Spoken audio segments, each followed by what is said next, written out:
আসসালামু আলাইকুম। আজকে আমি আপনাদেরকে দেখাবো ভাইরাল একটি রসুনের ভর্তা। আর এই ভর্তাটা বানাতে কিন্তু 5 মিনিট লাগে।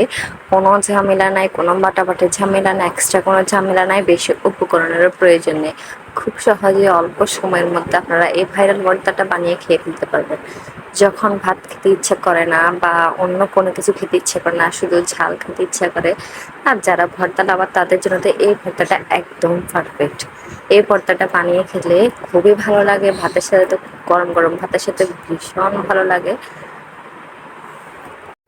তো ভর্তা বানানোর জন্য আমি এখানে গোটা একটা রসুন নিয়েছি আর চুলার মধ্যে বসিয়ে দিয়েছি একটা কড়াইয়ের মধ্যে দিয়ে দিচ্ছি সামান্য পরিমাণে সরিষার তেল। সরিষার তেলটা গরম হয়ে গেলে এর মধ্যে দিয়ে দিব রসুনগুলা।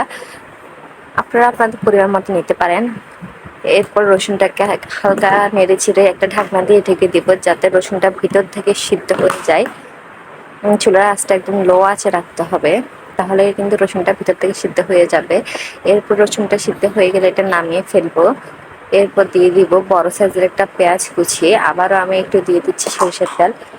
এরপর পেঁয়াজ কুচিটা একটু হালকা নেড়ে চেড়ে নামিয়ে ফেলবো, বেশি লাল করার প্রয়োজন নেই।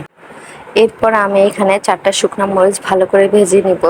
শুকনো মরিচটা আপনাদের ঝাল অনুযায়ী দিতে পারেন, যে যেমন ঝাল খায় তেমন দিতে পারেন।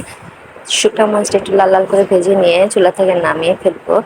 এরপর আমি রসুনের খোসাটা ছাড়িয়ে নেব আর শুকনো মরিচের মধ্যে দিয়ে দিয়েছি হালকা একটু লবণ দিয়ে শুকনো মরিচগুলো মেখে নিতে হবে।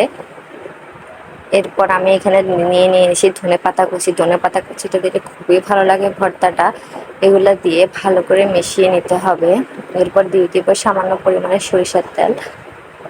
এরপর আবার ভালো করে মিশিয়ে নিতে হবে, তাহলে একদম পারফেক্ট গ্রান চলে আসবে ভর্তার। আর এই ভর্তা দিয়ে ভাত খেতে কিন্তু খুবই ভালো লাগে।